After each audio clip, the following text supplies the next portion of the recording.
नमस्कार, स्वागत है आप सभी का। मैं हूं हिमांशु और आप देख रहे हैं हलचल इंडिया। बेबाक खबर बेनजर। आइए नजर डालते हैं आज की खबरों पर।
उत्तर प्रदेश के जनपद अमरोहा के कोतवाली क्षेत्र गजरौला के नेशनल हाईवे 24 के किनारे स्थित गांव मोहम्मदाबाद में दो युवकों की हत्या से क्षेत्र में सनसनी फैल गई। मौके पर पहुंची पुलिस ने जांच शुरू कर दी है। आपको बता दें, क्षेत्र गजरौला के गांव मोहम्मदाबाद में दो लोगों की धारदार हथियार से हत्या कर दी गई है। हत्या कर हत्यारे मौके से फरार हो गए। सुबह 8 बजे जैसे ही राहगीरों का निकलना शुरू हुआ तो एक युवक का शव शराब के ठेके के बराबर में पड़ा हुआ मिला और दूसरे का शव शराब के ठेके से 500 मीटर की दूरी पर गेहूं के खेत में पड़ा हुआ मिला। शव के बराबर से एक मोटरसाइकिल बरामद भी हुई है। डबल मर्डर से क्षेत्र में दहशत का माहौल व्याप्त है। मृतकों की शिनाख्त सुफियान पुत्र नजरुद्दीन गांव मोहम्मदाबाद और राम निवास उर्फ डब्बू पुत्र बलकरण निवासी गांव काशमाबाद थाना गजरौला जनपद अमरोहा के रूप में हुई है। जानकारी मिलते ही घटना स्थल पर आसपास के गांव के लोगों की भारी भीड़ इकट्ठा हो गई और मृतकों के परिजन भी घटना स्थल पर पहुंच गए। सनसनीखेज घटना से मृतकों के परिवार में कोहरा मच गया। डबल मर्डर की सनसनीखेज घटना की जानकारी मिलते ही गजरौला कोतवाली प्रभारी निरीक्षक राम प्रसाद शर्मा, हसनपुर कोतवाली प्रभारी निरीक्षक नीरज मलिक भी पुलिस बल के साथ मौके पर पहुंचे और हत्या के मामले को संज्ञान में लेकर पुलिस अधीक्षक अमरोहा सुनीति भी फोर्स के साथ घटना स्थल पर पहुंच गई और अधिकारियों को निर्देशित किया कि जल्द से जल्द हत्यारों को गिरफ्तार किया जाए।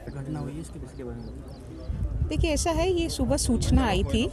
ये मोहम्मदाबाद गांव पड़ता है हमारे यहाँ गजरौला थाना क्षेत्र में, और वहाँ सूचना आई थी कि 2 डेड बॉडीज़ यहाँ मौजूद हैं। मौके पे सभी अधिकारीगण और सभी टीम्स हमारी यहीं मौजूद हैं। जो अभी तक चीज़ें देख के पता चल रहा है वो ये है कि यहाँ पास में एक ठेका है। ठेके पे किसी बात को लेके झगड़ा हुआ है, क्योंकि ऐसे सबूत मिल रहे हैं कि वहाँ ब्लड स्पॉट्स वगैरह हैं। वहाँ झगड़ा हुआ है जिसके परस्पर पर ये घटना कारित हुई है। जो 2 डेड बॉडीज़ मिली हैं वो दोनों आइडेंटिफाई हो गई हैं। उसमें से एक जो आइडेंटिफाई है वो सूफियान नाम है और मूल रूप से मोहम्मदाबाद के रहने वाले हैं, और जो दूसरी है उनका नाम राम निवास पता चला है और वो यहीं पास का एक गांव है कासमाबाद, वहाँ के रहने वाले हैं। तरीके से हत्या की गई है? देखिए, अभी it will be too early कि मैं कुछ इस पर स्टेटमेंट दूँ। एक बार पीएम वगैरह हो जाए तो मैं ज़्यादा डिटेल दे पाऊँगी, और जो भी प्रोग्रेस होगा आप लोगों के साथ शेयर कर लिया जाएगा। मैम, जनपद में लगातार दिन प्रतिदिन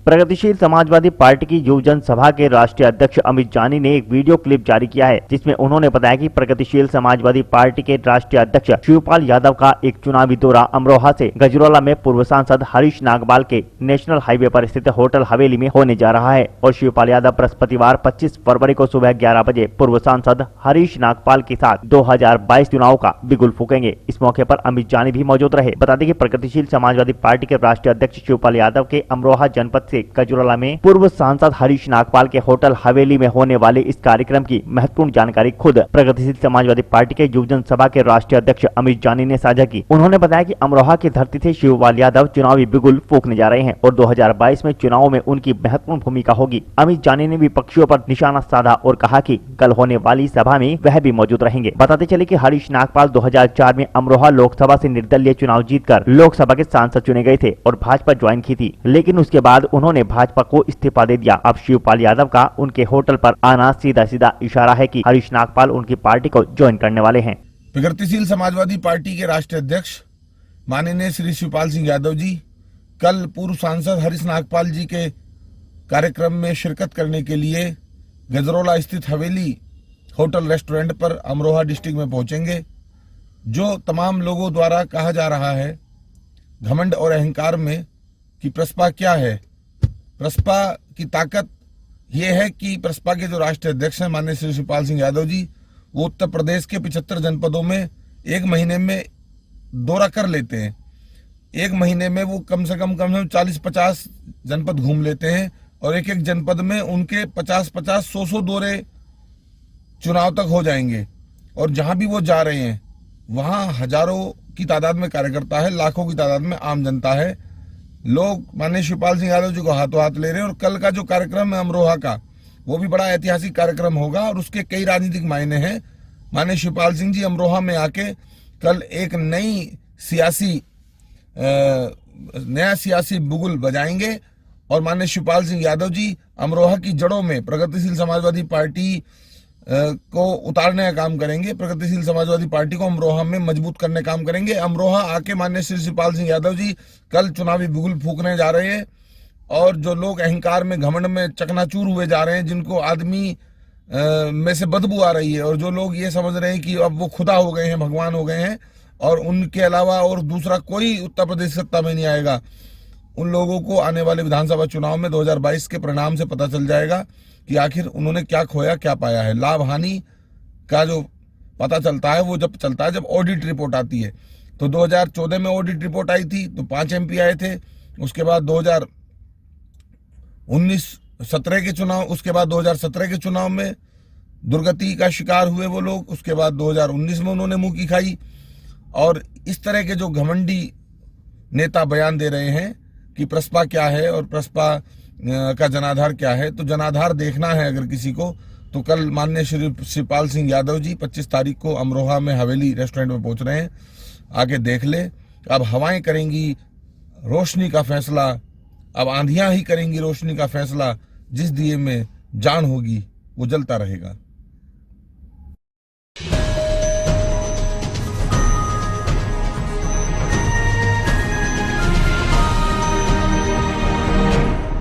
बागपत पुलिस ने खुलासा करते हुए हत्यारे बेटे और मृतक के एक जिगरी दोस्त को गिरफ्तार किया है, जहां पिता द्वारा बेदखल किए जाने से नाराज बेटे ने पिता की हत्या कर दी, जबकि एक शख्स ने पैसों की खातिर दोस्त का कत्ल कर डाला। दोनों ने गाजियाबाद के लोनी से लाकर पहले हत्या की और फिर पहचान छुपाने के लिए शव को जला दिया। फिलहाल पुलिस ने हत्या के दोनों आरोपियों को गिरफ्तार कर लिया है। दरअसल वारदात बिनौली थाना क्षेत्र के हरियाखेड़ा गाँव की है, जहाँ 23 फरवरी की शाम पुलिस को अज्ञात शव पड़ाव होने की सूचना मिली थी, जिसके बाद मौके पर पहुंची पुलिस ने शव को कब्जे में लेकर शिनाख्त कराई तो पता चला कि शव गाजियाबाद जिले के लोनी इलाके के रहने वाले सुरेश राठौड़ का है। जिसके बाद पुलिस ने परिजनों को इसकी जानकारी दी और मामले की तफ्तीश में जुट गई तो पता चला कि मृतक सुरेश के उसके करीबी दोस्त संजय यादव पर रुपए उधार थे, जिसके चलते पुलिस ने शक के आधार पर संजय यादव को हिरासत में ले लिया और पूछताछ की तो पूरी घटना का राजफाश हो गया। पूछताछ में पता चला कि मृतक सुरेश के बेटे नितिन के कहने पर ही उसने हत्या की साजिश रची थी, क्योंकि सुरेश ने नितिन को संपत्ति से बेदखल कर दिया था, जिससे वो अपने पिता से ईर्ष्या करने लगा था और खुद उस पर सुरेश का पैसा भी बकाया था। जिसके बाद योजना बनाकर संजय यादव सुरेश को लेकर बालेनी के हरियाखेड़ा लेकर पहुंचा, जहां दोनों ने शराब पी और फिर वह जब नशे में हो गया तो मफलर से गला घोटकर उसकी हत्या कर दी और इसकी जानकारी फिर मृतक के बेटी नितिन को दी गई और फिर नितिन भी मौका वारदात पर पहुंचा और दोनों ने पहचान छुपाने के लिए पेट्रोल डालकर सुरेश को जला दिया। फिलहाल पुलिस ने दोनों आरोपियों को गिरफ्तार कर जेल भेज दिया है। ये 21 तारीख की सुबह में थाना क्षेत्र बालेनी में हरियाखेड़ा क्षेत्र में एक लाश मिली थी, जो कि अधजली अवस्था में थी, अज्ञात लाश थी। तो उसको कब्जे में लेकर के उसका पंचायतनामा और पोस्टमार्टम कराया गया था। उसकी पहचान बाद में सुरेश राठौर के रूप में हुई थी, जिनके भाई जगपाल के द्वारा थाने पर मुकदमा पंजीकृत कराया गया था। और हमारी विवेचना जो इंस्पेक्टर बालेनी और उनकी टीम के द्वारा किया गया, उसमें हम लोगों ने इस घटना का सफल अनावरण किया है, जिसके अंतर्गत आज 2 अभियुक्त गिरफ्तार किए गए हैं। एक का नाम संजय यादव है, जो कि उसका बहुत करीबी मित्र था मृतक का, और दूसरा नितिन राठौर है, जो कि मृतक का लड़का ही है। घटना के पीछे मुख्य कारण ये है कि संजय यादव ने अपने कुछ पैसे सुरेश को उधार दे रखे थे, जो कि वो वापसी नहीं कर रहा था, और साथ ही साथ सुरेश ने अपने एक लड़के जो कि नितिन है जिसका नाम, उसको बेदखल कर रखा था अपनी संपत्ति से, और इसी बीच में उसने अपने पावर ऑफ अटॉर्नी करा ली थी अपने बाप को बरगला करके, और नितिन भी अपने बाप को अपने रास्ते से हटाना चाहता था, और इसी के तहत षड्यंत्र रच करके जो संजय यादव था उसने 20 तारीख की सायंकाल सुरेश को अपने गाड़ी पर बैठा करके लेकर के यहाँ हरिया खेड़ा आया। हरिया खेड़ा में उसकी एक रिश्तेदारी थी, वहाँ पर एक ट्यूबवेल के पास उसको शराब पिलाई। जब वो अचेत अवस्था में हो गया तो उसका अपने मफलर से गला दबा करके मार दिया, और वहीं पर एक बिस्लेरी की बोतल में अपनी गाड़ी से पेट्रोल निकाला और उसके ऊपर छिड़क करके उसको आग लगा दी, जो अधजली अवस्था में थी।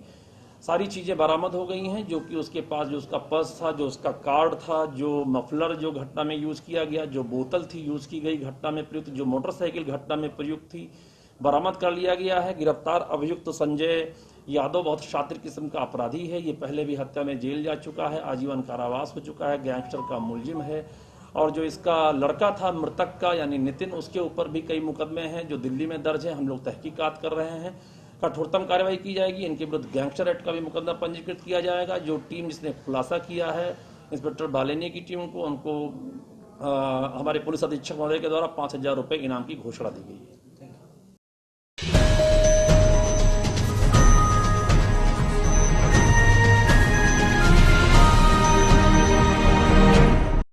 अमरोहा के हसनपुर में मानव अधिकार न्यायिक संगठन का तीसरा दिवस मनाया गया। आपको बता दें कि अमरोहा के IIT कॉलेज में मानव अधिकार न्यायिक संगठन का तीसरा दिवस मनाया गया, जहां पर राष्ट्रीय अध्यक्ष तरुण शर्मा ने केक काटकर तीसरा स्थापना दिवस मनाया। उन्होंने कहा कि सभी को एकता बनाए रखने चाहिए और मानव समाज में सभी भाइयों को एकता बनाकर रखनी चाहिए, ताकि उन पर कोई अत्याचार न कर सके और सभी का अधिकार सभी को मिल सके। यही कहते हुए उन्होंने अपनी बात समाप्त की। इस दौरान समस्त पदाधिकारी मौजूद रहे।